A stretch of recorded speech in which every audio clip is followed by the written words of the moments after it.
And then you have the analytical. The analytical, okay, low on emotions, slow decision maker, needs all the facts and figures. Hesitation never wins. The only time you can win when you hesitate is when you ultimately make a decision. And if you're standing still, it's going to hurt really bad when that person runs into you. Now we know only about 10% of the industry roughly are rainmakers.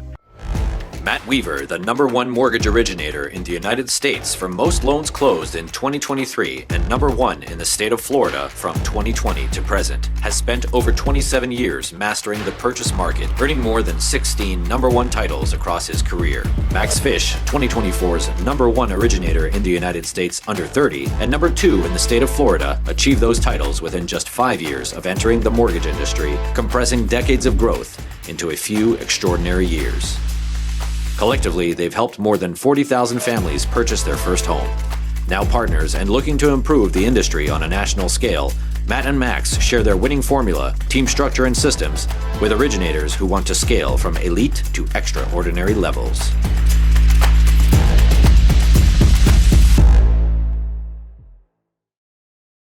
So Matt, we were going to discuss something else today, but this past weekend something came up with an originator, and I think it's so important for the audience to hear the story so that we can kind of dissect it and see why is it that in the origination space, it typically takes originators so long to make decisions.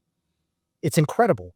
It is. So walk us through that, because we just experienced that this weekend. Well, the truth of the matter is, if you think about it, most of the people that are in the mortgage industry are analytical people, and analytical people are very slow to make decisions. When we look at the personality quadrants, I was blessed because my mentor, Mike, impounded into me to learn the 4 personality quadrants. And then you got to think about it. Not too many people learn this during the course of their careers. Yes, you hear about these evaluations and all this scientific type approach, 2.1-3, you a high this, a high that. Forget about all that. Mike simplified it by simply saying, you're either a driver, an analytical, an expressive, or an amiable. Driver, fast decision maker, low on emotion, straight to the point. Amiable, high on emotion, people pleaser, wants everyone happy. Expressive, okay, these are the fun ones. Expressive, high on emotion, okay, they're the life of the party, I should say. Their name usually ends in a vowel, okay, I could say that because I'm married to a beautiful Italian woman and her family's all from Italy, okay, high expressives. And then you have the analytical. The analytical, okay, low on emotions, slow decision maker, needs all the facts and figures. So Mike would always say to me, Matt, you're a 4-time analytical. You just have a lot of versatility, okay, a lot of exposure throughout your life that can take you out of that analytical gridlock. So I think first and foremost, what will be fun for this great group is to be aware of the personality quadrant that they are. And I can tell you, if it's a group of originators, well, let's just pretend there's 100 originators listening to this conversation right now. Statistically, based on what I've found, 75 to 80 of the 100 are analyticals. These are individuals that are typically introverted, okay, very slow to make decisions, which can be crippling. So Mike taught me that in order to get out of that type of thinking, first of all, you got to be self-aware of it. Second of all, you have to increase versatility by increasing exposure. By increasing exposure, you do that by way of who you surround yourself around, new experiences that take you out of your comfort zone. I'll never forget, Mike told me one time that just to challenge himself, he and his wife, Sabrina, I think they went to, I want to say Colorado. Okay. And they went there intentionally so he could ride a horse. And I think he was maybe 65 or 70 years old at the time riding a horse, which is a ridiculous thing. Can you imagine Mike Ferry on a horse? But he did it to challenge himself. Now he's done that his whole life.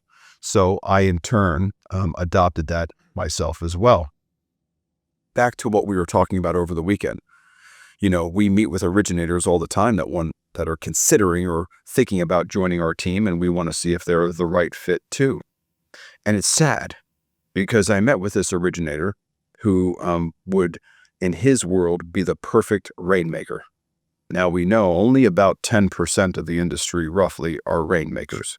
People that want to go out and actively prospect, do presentations, perform in front of whether it be large groups, small groups, etc. It's a very small percentage. Usually, the higher percentage, of course, are the analytical advisors, we call them, which serve a great purpose, by the way.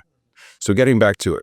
So I met with this originator over the, I want to say Thursday morning, okay? And I'm sitting here and I'm showing him how he could completely transform his business should he choose to join our team.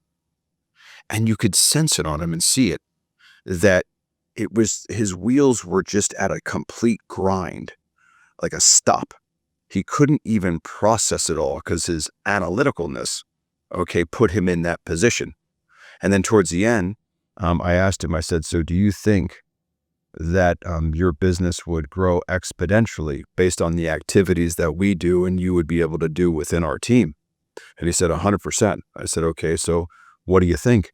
He said, let me digest it. I said, okay, well, go ahead and digest it. I think maybe a week went by so far. He hasn't texted me once. And if you think about it, it's not about him joining the team. We always want great team players, so it's not even about that, though. What I'm mentioning it because I feel bad for him. Here he is, 15 years in the industry, hasn't really grown that much, and you can clearly tell that his own mindset alone, the processing of it, the slow to make decisions, is keeping him where he is today. And so when I brought that up to you, you in turn drew this great parallel, back to football, which I greatly appreciate. And you actually taught me something new. And I guess it's basically inertia. Okay. Yeah. But why don't you explain that to me again? Yeah. So first and foremost, when we talk about being analytical causes hesitation. It just does. Yes. Naturally. And when you think about hesitation never wins. The only time you can win when you hesitate is when you ultimately make a decision. Yes. Okay. If you just live in this world of hesitation, you're just constantly looking around and you don't know where to go here or to go here, you're just going to get smacked. And you're not going to know where it came from. You're not going to be prepared for it. And so hesitating in all scenarios is not necessarily a bad thing within itself. But if you hang out in that space for too long and you don't make a decision, then it can really hurt in a way. And that's the parallel that I drew to football, which is, and there's so many different parallels when it comes to football in this scenario, because the number one thing that as young football players we're taught in the game is to not hesitate in all facets. And so if you think about it, when you're on defense, and a play is happening before your eyes, if you hesitate for a split second, that play is designed to get you out of the play. Okay. So if you hesitate for a split second and you're not making a decision, right or wrong, whatever that decision is, you're going to get hit. You're going to get blocked. It's going to hurt. Okay. And one of the basic fundamentals in football that is taught is that it hurts a lot more when you get hit standing still than when you're running full speed at somebody. And that parallel in life is just so telling, because if we think about it in our professional life, let's draw the correlation to an originator. Right. Let's just say they're standing still, meaning they're not doing anything. They're in this, as you mentioned, this gridlock, or they're no forward progress. They're just still in their business. Okay. Well, there's somebody else that's going to be running full speed. Okay. And if you're standing still, it's going to hurt really bad when that person runs into you. And that is what keeps a lot of originators from scaling. The other parallel I drew to football was the faster you run, the easier it is to break tackles. Right. Okay. And the slower you run, the harder it's going to be to break tackles. Right. And so in our professional career, if we're constantly moving at this high velocity forward, making decisions and just moving forward, then the people or the things or the obstacles that are trying to tackle us will bounce off a lot easier than if we were just trotting along. Right. So the example on that, okay, is like what we talked about is we'll use your schedule last week. So you were in Sarasota, you did a seminar in front of 50 agents, I want to say. Yeah. Then you went over to Orlando, another 45 or 50 agents in the room. Yeah. And then I believe you went to another show in Orlando. So I think you had a total of 3 seminars, 3 days in a row, back to back. It was a busy week for you. Yes. Okay. But then, of course, you had other appointments, etc. That's high velocity. So during that, we'll say that period of time, and always running at high velocity, if there's an issue with one of the home buyers and, rate becomes an issue, you're just going so fast where you're breaking that tackle. Correct. Whereas if you were just standing still in the office, the home buyer has an issue with rate and they're shopping you or whatever it may be, you're just getting pummeled. Yeah, correct. And that, Matt, an important point to hit on that is that that's manufactured and that's on purpose. Right. Because both of us are analyticals. Right. Okay. And if I'm not moving at a high velocity, what do I have more time to do? Exactly. You see, if I'm not moving and doing and I'm active, I have more time to sit in my thoughts. Right. I have more time to second guess decisions. Correct. And so by staying active, by constantly being on offense and doing things And doing more. It actually helps the analytical part of us just keep it moving. I didn't even plan on saying that. It just came out. Just keep it moving. Yeah. It's incredible because I think for the originator listening, the vast majority, okay, are just stuck every day and they don't keep it moving. Yeah. Which the industry, the job, the career is so much more painful.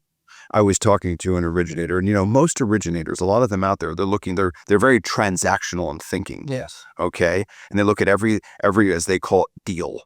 And what am I going to earn on each deal? And what are my basis points? It's a very transactional way of thinking. So this one originator was just trying to figure out how they can earn more. So when they called me, they wanted to just run a few things by me. I just said to them, why isn't the option just getting more? Yeah. Yeah. How about just get more? How about just do more? Yeah. So while you're sitting there stagnant in the office, we're running at high velocity where the tackles, they just don't really feel like much. No, we're breaking tackles and people that aren't moving that fast, they're getting tackled. No question. And it hurts. So I guess at the end of the day, what I would say for anyone who's listening today is to sit down with a pen and pad and to write down honestly to themselves, what am I doing every day to keep it moving? I can't even say this. No. People just got to keep it moving. That's very right. Keep it moving at the top of your pages. Look at it every day. Just to keep it moving. Thanks, Matt. Pleasure.